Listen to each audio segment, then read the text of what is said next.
Soyez mon avis, nous pensons à des canal Kin Télévision, la télé-vérité, Mingi Penza, ya journal Topé Basango Yangonga Beti, Tango Kokipo Nabino, Kozo Basango Yamokolo Yalelo, lundi 24 mai 2021. Si maman Tango Nebozu ba détail. Tofumi basango na ngambu ya délégation gouvernementale moko o ekitaki na Goma na Nord Kivu na bokamemi ya Dr Jean-Jacques Mbungani, ministre ya santé publique, hygiène et prévention pour na évaluer gestion ya catastrophe naturelle ya éruption volcanique ya Nyiragongo. Puris Pembele Rachel Mbula babeti ngonga.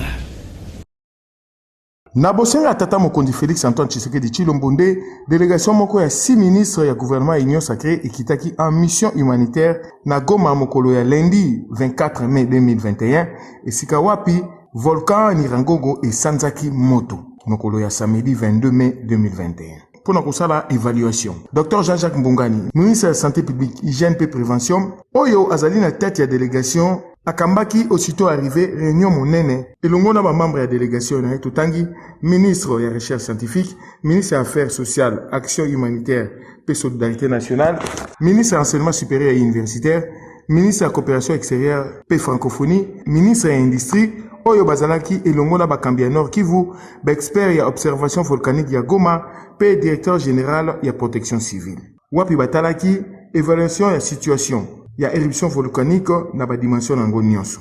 Ba membre ya délégation gouvernementale oyo bakitaki na lombango na bosenga tata mokonzi pona ko apporter solidarité nationale na ba sinistré ya éruption volcanique Nyiragongo. Wapi bilan officiel selon ba expert ezali bongo ya 28 membres. Sima ya réunion, Dr Mbungani na délégation na Mobimba bakitaki sur le terrain pona ko évaluer ba dégâts oyo volcan esali. Ngonga ebeti.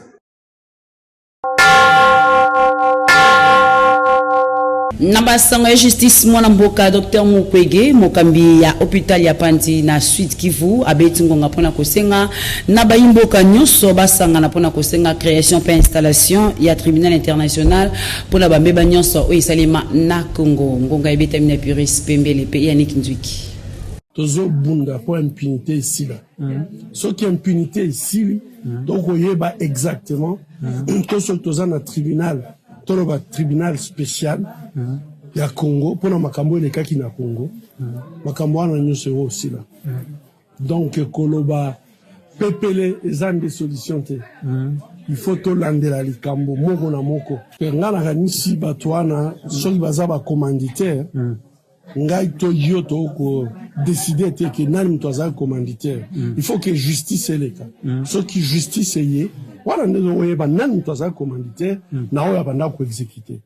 Mais ngala nisi mingi ba congolais, il faut to sala makasi. Po biso peto za la mboka neti ba mboka mususu. Oyebi na Yougoslavie ba kufaki après ba ekozwa tribunal. Donc tribunal wana nde tranché nani mtu azaki commanditaire na bo bazaki ba exécutant.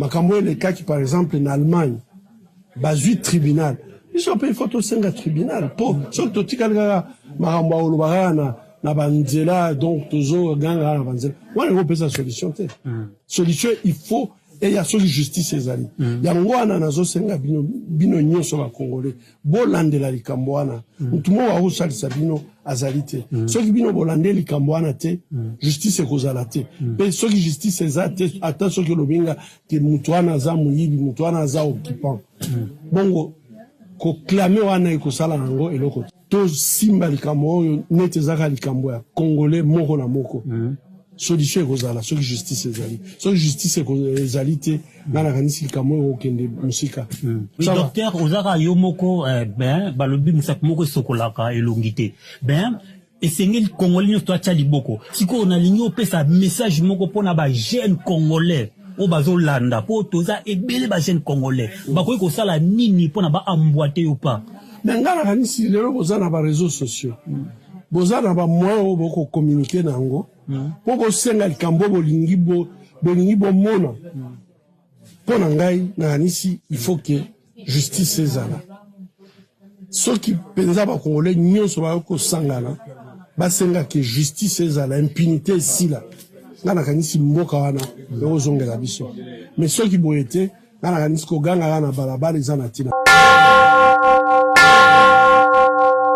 Bongo na matali politique Front de Libération Nationale du Congo FLNC na bokuse parti cher ya mwanamboka Kapen Eli Kanibou et salaki présentation officielle ya comité exécutif ya district ya Tchango mokolo ya samedi 22 mai na terrain Sainte-Thérèse ya Njili. Ngonga betami na Yannick Mulengo bi ya Jidex Makengo. Terrain ya Sainte-Thérèse et yambaki mobange na activité ya Front de Libération Nationale du Congo FLNC na mokuse parti cher ya mwana mboka Kapen Eli Kanimbu mokolo ya samedi 22 mai 2021 oyo ezalaki sensibilisation ya parti FLNC pe présentation officielle ya comité exécutif ya Tchangu. Ambiance ezalaki ya kosakana te na rythme ya banzembo ya parti. Sima ya hymne national nde bayaki koyamba Noël Kivungu, commissaire ya district ya Tchangu yende a salaki présentation ya comité exécutif ya Tchangu. Pe ba président komino nasuka a talisaki ba fonction bazui ezali responsabilité et sengeli kokota mbala moko na musala. Ba militaire ya FLNC ba tondisa makina esengo. Puno kosukisa Papa Simon Kazi le professeur a pesaki message ya président national ya FLNC Kapen Eli Kanimbu wapi atalisaki idéologie ya parti pe lisusu atalisaki Tchangu ezali nini po bato ebele bayebaka te. Tchangu ezali nzela ya réussite to pe ya échec awande bayambaka ba politicien ya ndenge na ndenge. Na retour ya exil ya Eli Kapen Kanimbu bayambaki epe na Tchangu boyo kangonga. Nous a satisfait par rapport à la réalisation où ça parce que ça fait déjà 15 ans que nous a la catégorie et tout ça qui visible était par l'union souveraine que FLNC de manière un peu discrète et donc dans tout lié bisogno somoni bateau nyonso ma satisfaction ma kasi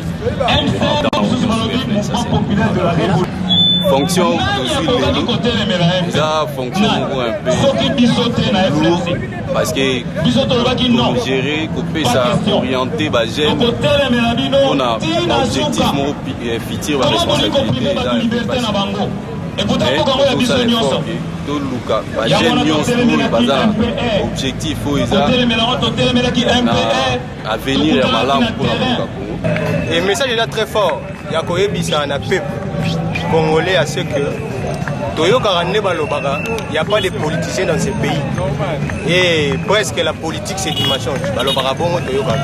Mais c'est carrément mon formation politique les gens les politique les politique les Ngongai Betty. Ministre de la Santé publique, hygiène et prévention, Dr Jean-Jacques Mbungani, a kambaki cérémonie à célébration et à journée internationale pour éliminer la fistule obstétricale au Yezalaka célébré chaque le 23 mai Yamboulani en Somilou et Salemaki pour 2021 na hôpital Biamba Marie Mutombo na commune Massina. Piris Pembele Rachel Mboula. Kolandisa ma journée internationale ya élimination de la fistule obstétricale Oyo ezalaka célébrer le 23 mai ya mbula nyonso nde manifestation moko ya munene ezalaki organisé na hôpital Biamba Marie Mutombo na commune ya Massina na bokambami ya ministre ya santé publique hygiène et prévention en partenariat na Fonds des Nations Unies pour la population UNFPA na Mokuse. Oyo ezali moko ya ba partenaire ya gouvernement pour la protection ya mwasi ya jeune fille pe ya ba personnes vulnérables na école Congo démocratique. Ministre ya santé publique, hygiène et prévention, mwana mboka, Dr Jean-Jacques Mbungani a présidé qui cérémonie ya journée oyo, lokola thème pour Nambula oyo, les droits de la femme sont des droits des humains. Na message na ye Dr Jean-Jacques Mbungani a profité qui na occasion pour na souligner préoccupation na ye pe détermination ya école Congo démocratique na fléau oyo. Ministre ya santé ayebi ete école Congo démocratique ezali compté parmi ba pays du monde oyo ezali marqué na matanga ebele ya basi oyo bazali porteuse ya ba fistule obstétricale. Organisation mondiale ya santé ezali kobanza ete 1 à 10 cas ya ba fistule sur 1000 naissances et salemaka mbula nyonso. Enquête oyo esalemaka na 2006 na programme national ya santé ya reproduction PNSR na mokuse na appui ya UNFPA oyo etelisaki existence ya fistule ya prédominance obstétricale ya 69,3% na faible pourcentage ya fistule prédominance sexuelle oyo ezali comptabilisé na 16%. Selon banquette démographique pe santé ya 2017. École Congo démocratique ezali compté 42 000 basi oyo bazali na ba fistule non traité nzokande ekoki kozala guéri pe kokima yango. Pona correspondre na ba préoccupation oyo, ministre ya santé nanzela ya billet ya PNSR et recommandé mise en place ya 3 stratégies pour lutter contre bokono oyo et sengeli kosali la prévention, traitement, réinsertion ya basi na communauté. Nangamo mosusu ministre ya santé a salué befort oyo PNSR et salaka na 2018. Ngonga e beti.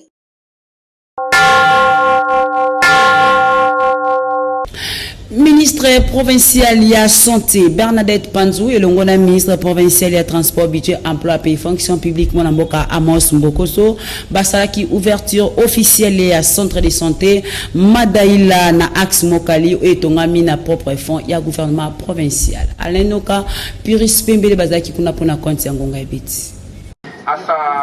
Ministre provincial ya santé ya Kinshasa, Bernadette Panzou, elongo na moninga na ye ya budget, plan, transport et fonction publique Mwanamboka Amos Mbokoso, bakataki riban pour la inauguration ya centre de santé Madaïla Saint-Joseph, oyo ezwami na zone de santé ya Biela na axe Mokali. Centre de santé oyo etongami na financement ya congrégation pe na appui total ya ville ya Kinshasa. Wapi na kati ezali doté na ba équipement moderne. Wapi tokoki komona bloc opératoire ya kafu pona ba opération ya minene ndakisa opération ya césarienne. Ministre provincial ya santé Bernadette Panzou a sepeli mingi pona initiative oyo ezali bongo matérialisé na bokasi ya mwana mboka gouverneur Jantini Ngobila na cadre ya opération Kinbopeto pour ya kosunga population kinoise. Boyo Kangonga. Hôpital Saint-Joseph eza hôpital eza kozwa ba maladi ebele ya bipai na bipai. Bazako yawa bazako zwa baka ya ba césarienne ya makasi pona ko transférer bato wana na ba hôpital mosusu tang mosusu na kati ya butu makasi ezosala pasi mingi. Yango na sœur akendeki epai ya bato pe basungaka bango mosusu ba partenaire mosusu nde basali bloc opératoire wana yango toye ko inaugurer lelo pona ko aider population oyo ya Kingasani. Mwana mboka Amos Mbokoso, ministre provincial ya budget, plan, transport et fonction publique, a commis Nzambe pe apesi merci mingi na gouverneur Jantini Ngobila oyo a soutenir construction ya centre oyo. Centre oyo etongami bongo na fief électoral na ye ya Kimbanzeke. Boyo ka ye ndenge ya Betingonga. Et na kopi même ko pumbwa place na zaliawa na mona ke na circonscription électorale na ngai na domaine etali santé batu motema malamu bazali baye ko bakisa lisusu na mwanda mtoza nango baye ko tia biso bloc opératoire eloko soko na sengi na population to ba ko batela yango to tia bango na losambo pour misala ya boye e ya mingi na mboka na biso santé ya mboka za malamu parce que soki santé ta malamu misala ko tamula malamu mboka pe ko za malamu e senga mise na population ya Kimbanzeke ayeba bongo ko batela centre de santé oyo pambate e ko sunga se yemoko ngonga ebeti. Nabasango Mosusu, député national élu ya district ya Tchanguna compte ya Union pour la démocratie et le progrès social UDPS na Bokuse, honorable Ogi Kalonji akitaki na commune ya les quartiers Mikonga koyeba kosola na population pour na koyeba kosala misala ya kobongisa nzela ya marché Info Bank. Judex Makengo Irene Boulembi bazaki kuna Bolanda. Honorable député national Elia Tchangou Ogi Kalonji o bazali ko benga ba beton tembesili bakisela ye l'homme aux actions concrètes o azali ko sala politique ya kopesa mbongo te kasi politique na ye ezali ya koyeba bosenga ya population pe électeur na ye. Honorable député national Elia Tchangou Ogi Kalonji asalaki 200 moko na quartier Mikonga commune Ansele référence marché Info Bank bongo na bokomi na ye ayamba makina nsengo epai ya ba notable pe pe asolaki na bango na o etali ko salisa misala ya kobongisa nzela ya marché Efobank oyo babandi deja kobwaka mabanga. Elia Changu honorable Ogi Kalonji atalisaki bango ete azali déterminé ya komema misala oyo na lombango tina suka ndenge pe azali kobunda po aveniteur jaune ezwa makadamu wapi babandi deja kotonga bakanivo boyoka. Elia Changu honorable Ogi Kalonji ndenge ya beti ngonga.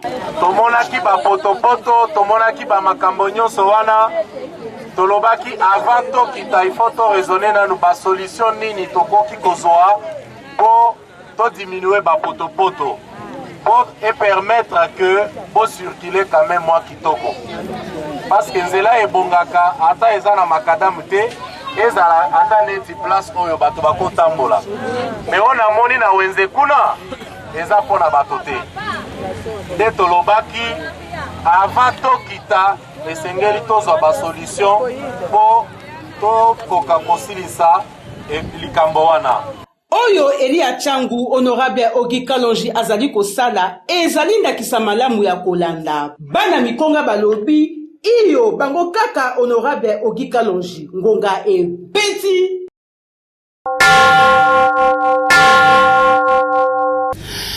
Naba sango mo sous remise reprise entre Mokambia Kala ya marché à liberté puis Mokita Naye c'est le maki mokolo à vendredi 21 mai 2021 na hôtel de vidéo Kinshasa Jidex Makengwaza na bango Bolanda. Cérémonie à remise et reprise entre administrateurs sortants Fatouma Ouazaki représenté par Djenaye P entra Kabe Apindi Passi à marché à liberté et Salimaki Mokolo à vendredi 21 mai dans hôtel de ville à Kinshasa. Yambo batangaki na ino ba procès verbaux nde ba remetaki administrateur ya sika ba dossier ya marché P clé ya bureau. Cérémonie et Salimaki liboso ba député provinciaux ya ville à Kinshasa. Sima ya kosilisa administrateur ya sika KPP akitaki mbala moko na wendi wapi ya mama kina ndenge ya kosakana te pa ya bateki kotalisa esengo ya koyamba mokambi na bango ya sika baye administration pe baye sécurité bapesaki bonheur botala bino moko na esengo bateki bazanga kite kobeta ngonga.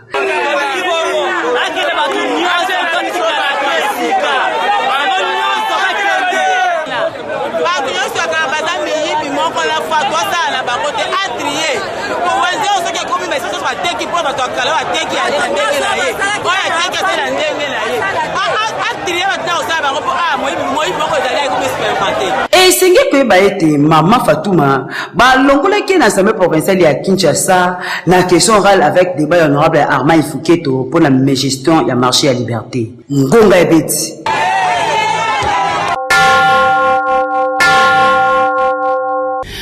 Na mematali religion église de la foi du Christ authentique et salaki milu monen ya élévation pe intronisation ya son excellence évêque Pierre Salomon Mbaoulou Tengeta mokolo dimanche 23 mai 2021 na présence ya ba membre nyonso Yannick Moulengo.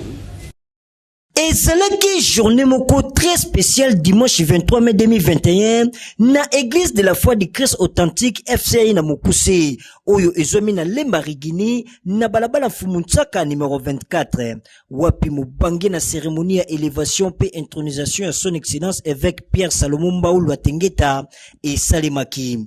E sengo ezalaki ya kosakana te na baloyembo ya kafu bongo modérateur ya milulu atikaki esika na muumbu na nzambe honorable Daniel Mbau yende apunamaki puna kote ya libota na nzambe lokola pe ezalaki fête ya Pentecôte a développaki matea na kitoko sima ya louange pe adoration des cérémonies ya élévation pe intronisation ya son excellence évêque Pierre Salomon Mbaoulou Tengeta oyo akomi chef spirituel pe représentant légal ya église de la foi du Christ authentique selon makanisi ya nzambe oyo apesi mukumba sima asalaki présentation ya ba membre ya conseil d'administration na discours na ye chef spirituel pe représentant légal ya église de la foi du Christ authentique a profité ki pona kopesa message ya campagne ya évangélisation na oyo etali règne ya nzambe na Congo kala mingi te oyo ekosalema na collège tolinga na Lemba Rigini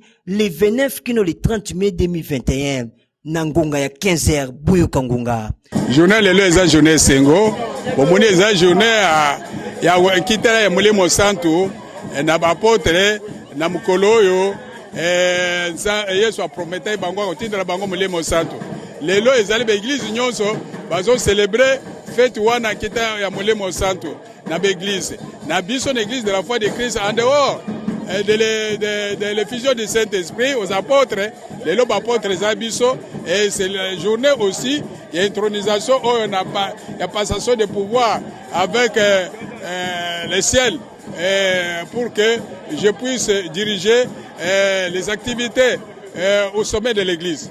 Ngungai Betty.